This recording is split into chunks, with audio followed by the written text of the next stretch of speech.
All right, we back. Another study today on this beautiful Sabbath. May Yah bless you all as He has blessed us all with this day that He has made. Shabbat Shalom, everybody. FOG Sosa with another study talking about brotherhood. And this is going to be kind of a two-part. I have another part that's an extension from this that I'm going to be doing next week, so make sure you're there. I hope everybody is doing well. Blessed to you and all in your families and all your loved ones. So let's go ahead and get into it, and we're going to start talking about some things that are going on right now. Where I live and just um, across the United States, and of course across the world. It's things like this happening all the time. So let's start off here. Just give me 1 second. I can bring this live up.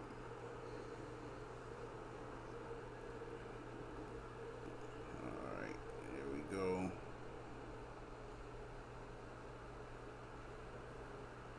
All right. Oakland Council member calls for National Guard to counter gun violence. Escalating gun violence has Oakland residents and city officials on edge. So I start off with this because, I'm big in hip hop. I've been doing it my whole life, since the 80s. It's always been a big part of me, my career is pretty long. I've done a lot of work. I've worked with a lot of great artists. And right now, there's a wave of music, for those who don't know, called drill.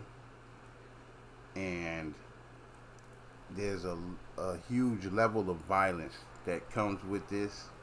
And it also promotes a lot of violence in people who may be gang affiliated and not necessarily part of hip hop itself, may not be artists themselves. So this separation between our young brothers and sisters,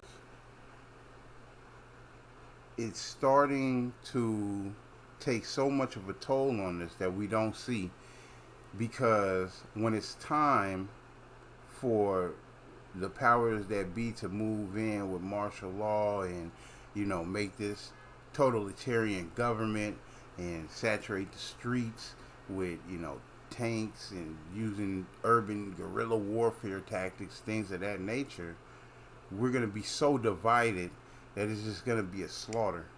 If you look at the history of war, well, back in the day, during like the Civil War, World War I, hundreds of thousands of people were losing their lives. And before then, in some of the old wars, even maybe millions were losing their lives in the war. Now they have perfected it so much. They're so strategic and calculated the way they go about war that they have actually mastered the art of war, that when it comes time for this next civil war, it's gonna hit us like a ton of bricks. They're not gonna have any losses. There won't be any casualties on their side. It'll just be us. You can have all of these guns and chops and this and that. That's nothing compared to a F-15 fighter or a tank. It's nothing, and it's even more so not effective when we're divided and we're not unifying and we're not seeing the bigger picture. So I wanted to go here to this article first, briefly, just to show you. Well, look, they getting ready. They see what's happening, so they getting ready. They're gonna nip this in the bud. This isn't the only high profile place with gang violence and hood violence. It's not the only place. Oakland isn't the only place. Another major place is, of course, New York, down south. Everywhere you go, you know, and in the Midwest. And that brings me to this next article here.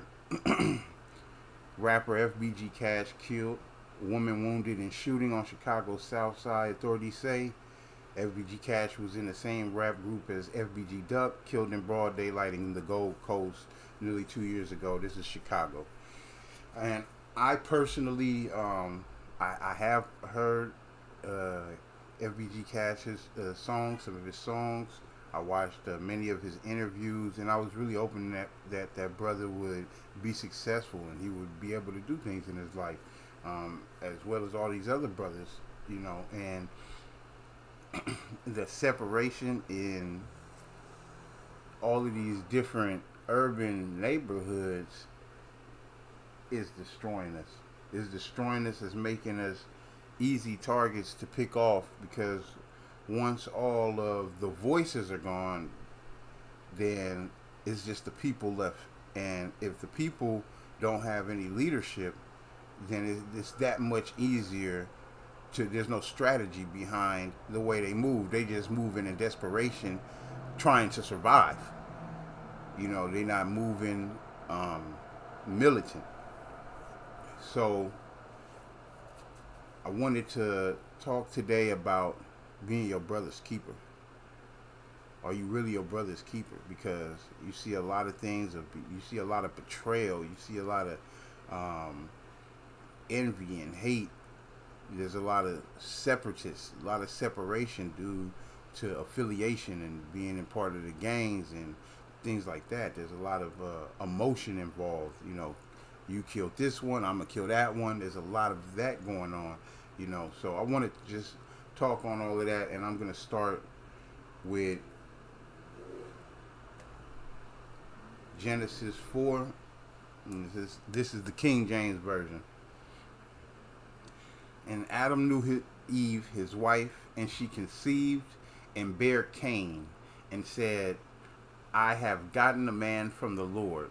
And she again bare his brother Abel, and Abel was a keeper of sheep, but Cain was a tiller of the ground. And in process of time it came to pass that Cain brought of the fruit of the ground an offering unto the Lord. And Abel he also brought the firstlings of his flock and the fat thereof. And the Lord had respect unto Abel and to his offering, but unto Cain and to his offering he had not respect. And Cain was very wroth, and his countenance fell. And the Lord said unto Cain, Why art thou wroth? And why is thy countenance fallen?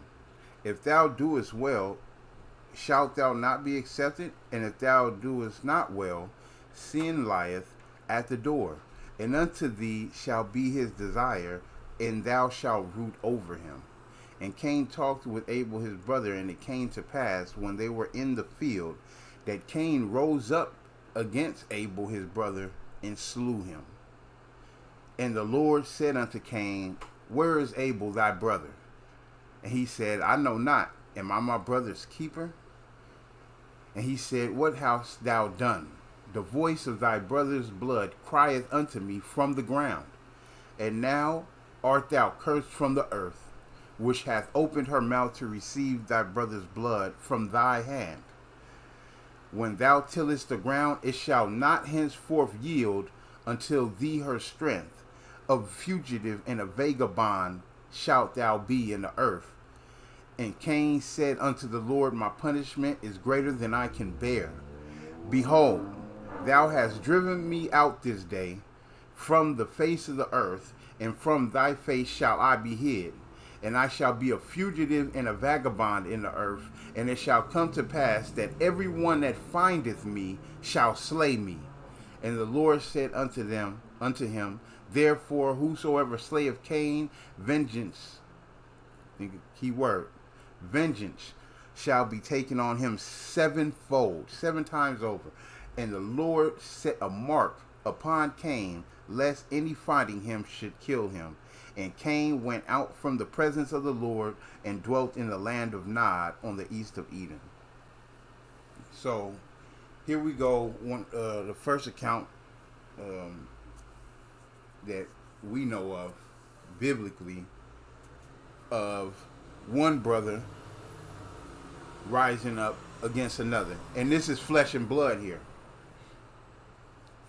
You know, he's rising up against his brother, and he killed his brother, and he was upset and jealous because his brother's offering was accepted and his was not.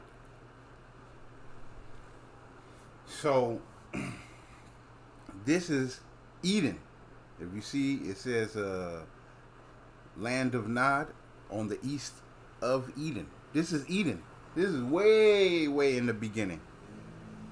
And these type of situations are still happening today, where your brother, who you're supposed to be able to trust and confide in, who's supposed to, you know, ride with you from the rooter to the tutor, is the person who takes you out because of jealousy.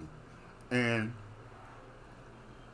nothing new truly is under the sun, because this is a common theme biblically, and it's a common theme in the world. And the reason I brought up this article right here is to show you that your enemy truly isn't your brother. Your enemy is getting ready to strike.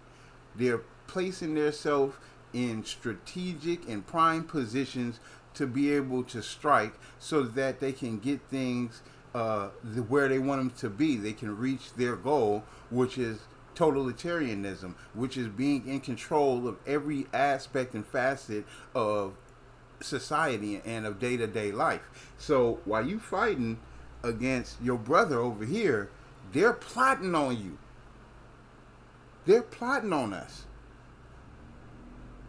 They're putting themselves in a position to be able to take us out in one swipe.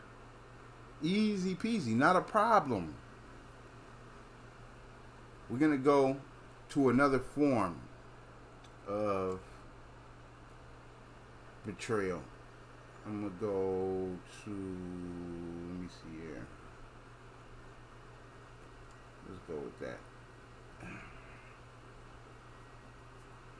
Okay. Samuel, 2 Samuel 11. David and Bathsheba.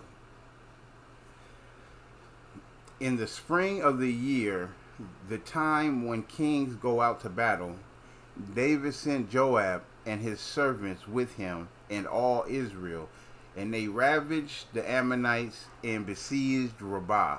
But David remained at Jerusalem. It happened late one afternoon when David arose from his couch and was walking on the roof of the king's house, that he saw from the roof a woman bathing, and the woman was very beautiful. And David sent and inquired about the woman. And one said, "Is not this Bathsheba, the daughter of Eliam, the wife of Uriah the Hittite?"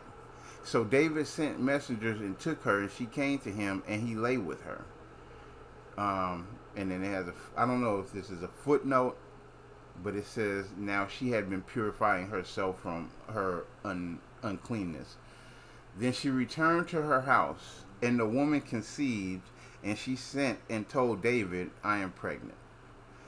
So David sent word to Joab, "Send me Uriah the Hittite." And Joab sent Uriah to David. When Uriah came to him, David asked how Joab was doing, and how the people were doing, and how the war was going. Then David, now, I want y'all to pay attention to this, especially for all you brothers who are in these wars in the streets, because it's just as serious, and it's a day-to-day. A lot of you, and I've seen it, you know, I've been around the block, I've seen it. These wars, you're typically fighting with people in your own hood. You know, there's certain gangs where the biggest killer of those gangs are people in that gang. You know, there's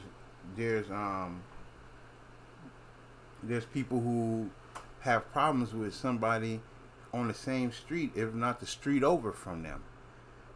So, you know, these are different levels of war. These are different levels and stages of war. So I want you to keep that in mind from back then to now, because one of the coldest parts that um, about this story is they're at actual war with other tribes, other nations, and they're betraying each other while they're at war.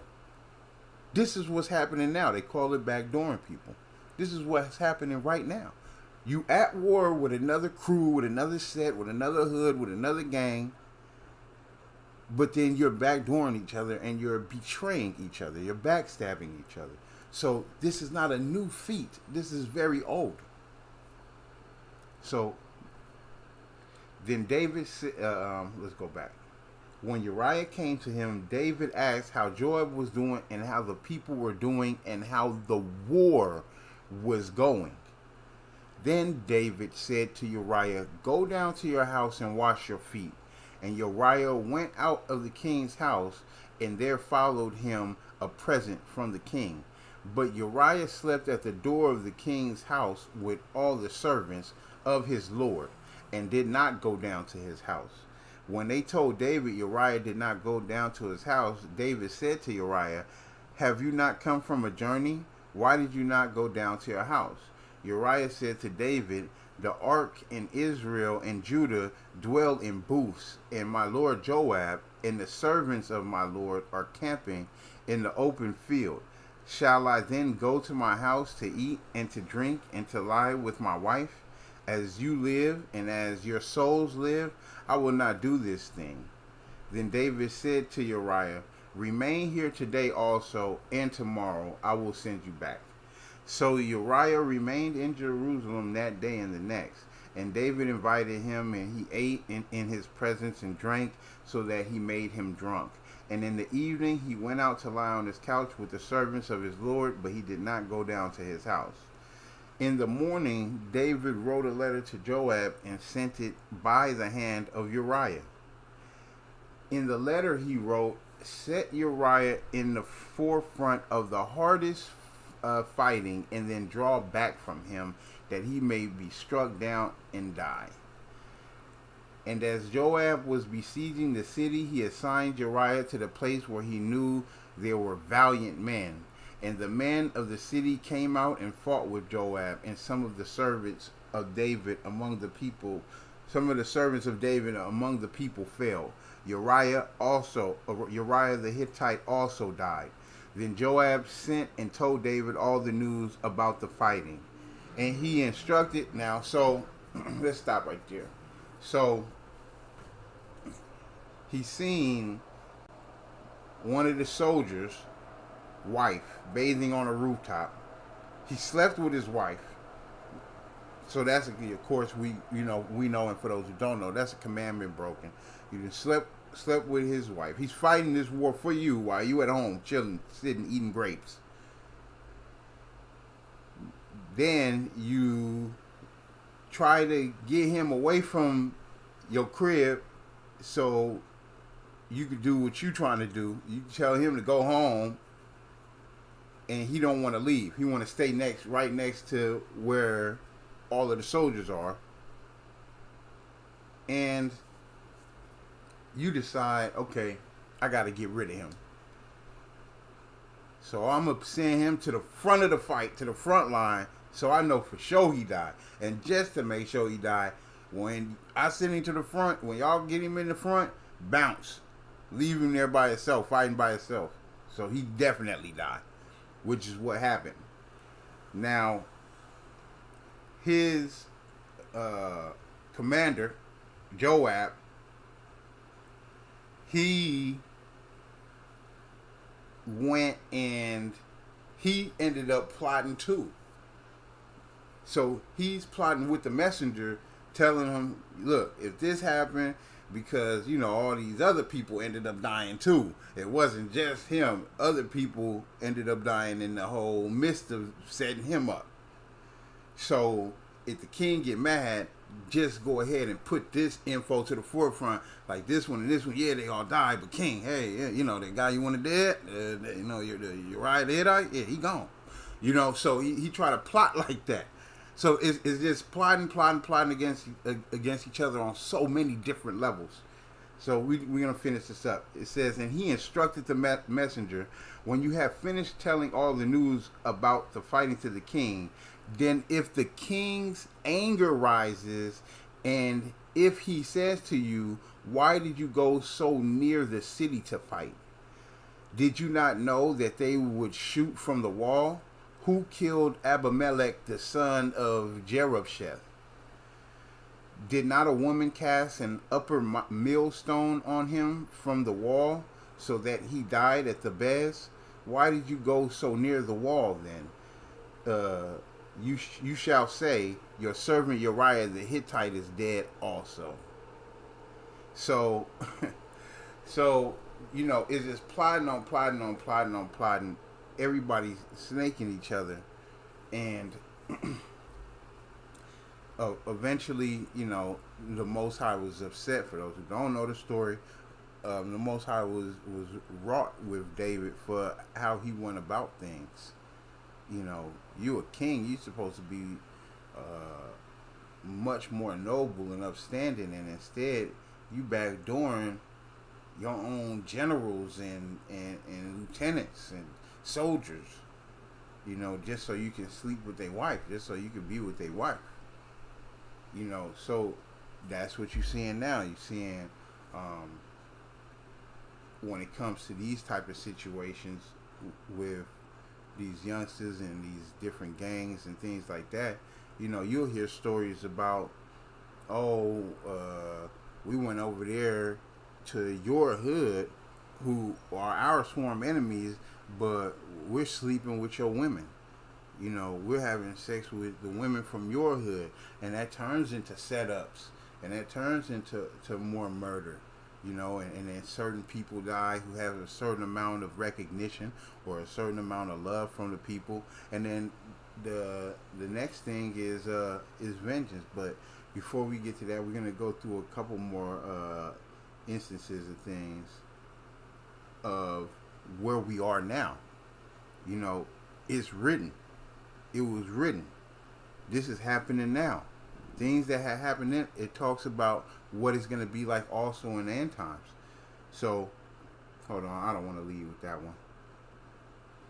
Okay, Luke 12 and 53. They will be divided. Father against son, and son against father. Mother against daughter, and daughter against mother. Mother-in-law against her daughter-in-law, and daughter-in-law against mother-in-law. And I've seen this happen. I've seen this happen in my own life, where my birth mother, my actual mother, she had a huge problem with my wife. And this is not just somebody who doesn't read the Bible. This is somebody who studies the scripture, but the flesh and ideology of, out the secular mind overrides all of that. And yeah, now their relationship in the family is divided. Me personally having problems with my sister-in-law, my wife's sister. This is all the division, and I've tried to bring her into the fold, and I've tried to work with her and do for her as much as possible. But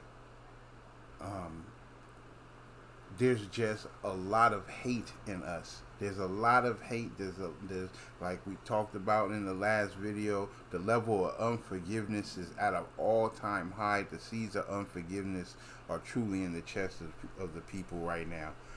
It's so crazy how much of an abundance it is. It's in everybody.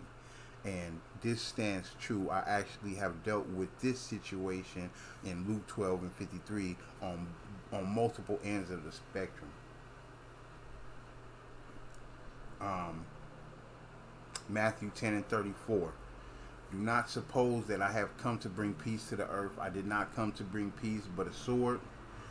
And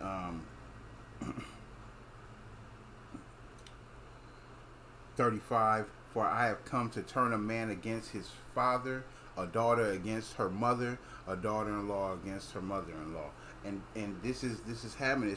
This is telling you how it's going to be when Christ Yeshua returns. And this is happening now. It's happening now at an alarming rate. At an alarming rate. Like never before. You have not seen it this thick. It's every day. I listen out of my own window every day. And it's fighting, it's arguing, it's exactly what the scripture is speaking about. And it all boils down to division. It's all about division. We can't get over our own egos, over our own pride, because of the narcissism in us. We want everything about us. We want everything to go the way we want it to go. We want to be in control of everything. It's not a team mindset. It's really not unified. The goal isn't unified. Everybody has their own ambitions. You know, we can't work together. Yeah, we can be individual thinkers, but we have to work together. And that's not what's happening.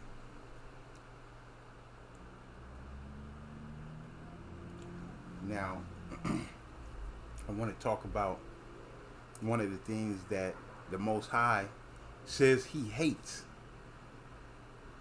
Proverbs 6:18 through 19. Hates. A heart that devises wicked plans. Feet that make haste to run to evil. A false witness who breathes out lies. And one who sows discord among brothers. Gossiping, rumors, instigating, you know, talking out the side of your neck and trying to set your, yeah, you better get on them, and, you know, trying to stir things up within the nation. This is that type of person is someone that the Most High hates. He hates these type of people. And these type of people happen to be implanted in all of these different gangs. These type of people are planted all through there. The people who may have even got you involved in the first place, yeah, oh yeah, man, them over there, yeah, they ain't cool. You know, come roll with us. You know, come be a part of us, rock with us. Yeah, forget them. Sowing discord between brothers. The person who put you on is probably one of the people that the Most High says he hates these type of people.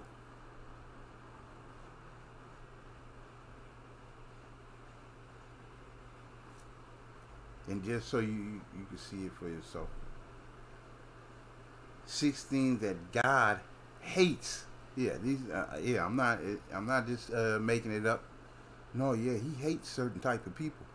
There's certain type of people that will not make into the kingdom. And that's a lot of people. That's a lot.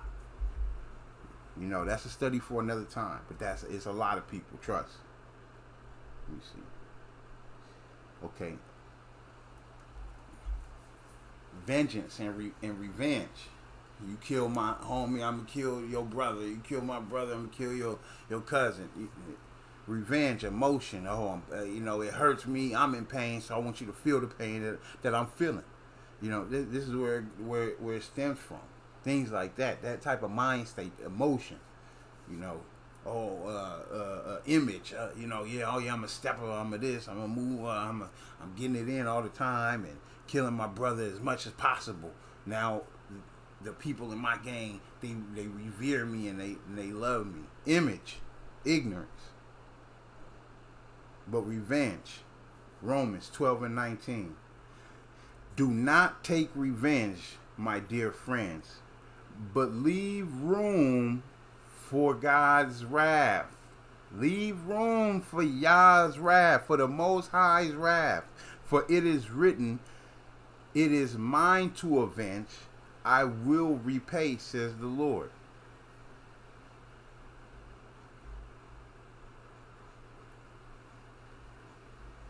Vengeance is mine.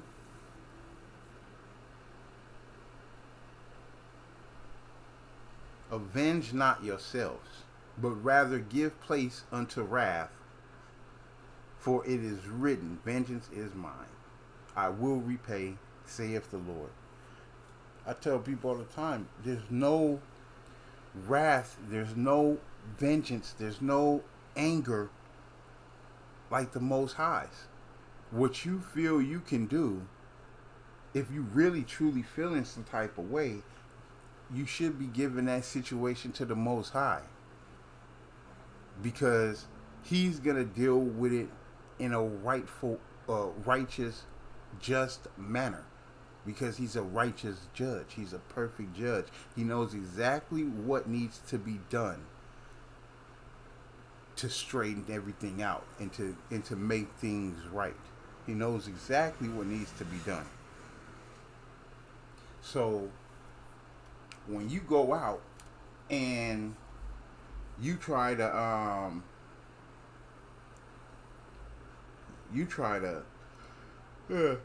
excuse me, avenge a friend, commit vengeance and get revenge. When you do that, what you're doing is you're taking that vengeance away from the Most High, who says that it is His. Now you put yourself in a position to where he'll be wrought with you. Now you can have His wrath come onto you because He told you that that's not yours, it's mine.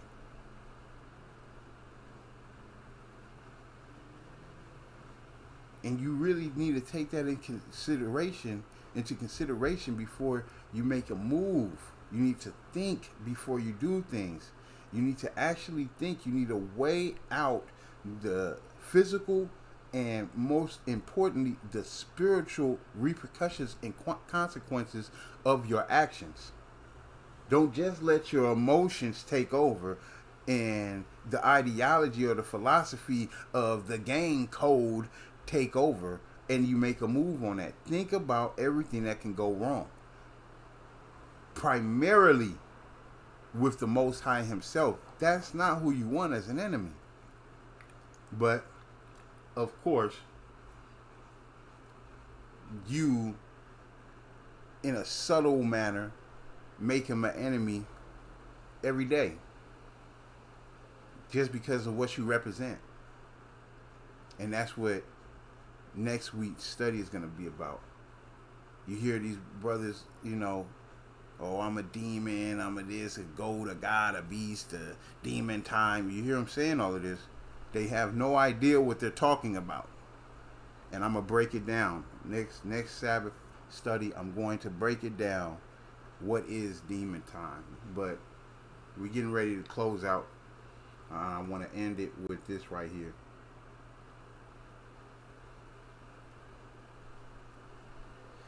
Matthew 10:21-23. Brother will hand over brother to death, and a father his child. Children will rise against parents and have them put to death. I remember there was a story where this one young dude, he set up his mom to get killed. She got stabbed to death over some insurance money just so he can so he could try to push his music career and be on Instagram and show money and things like that. So this is what this is talking about. And for the believers, and you will be hated by everyone because of my name, but the one who endures to the end will be saved.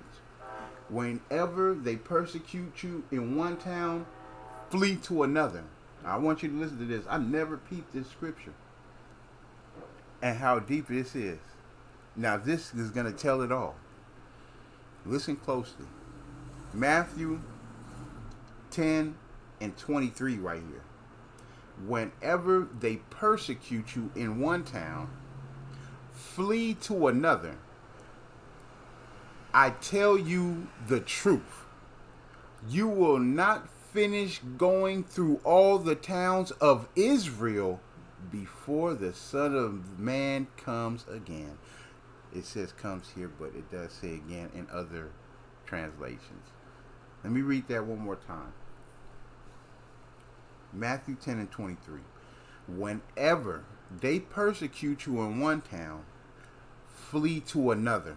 I tell you the truth, or verily I say unto you, you will not finish going through all the towns of Israel before the Son of Man comes again. Think about how deep that is. Think about how deep that is. So, it's not going to take long for Yeshua to return. For Christ Yeshua to return. It's not going to take long. For our Melech, our King. Before we can make it through all the towns, he's going to be back.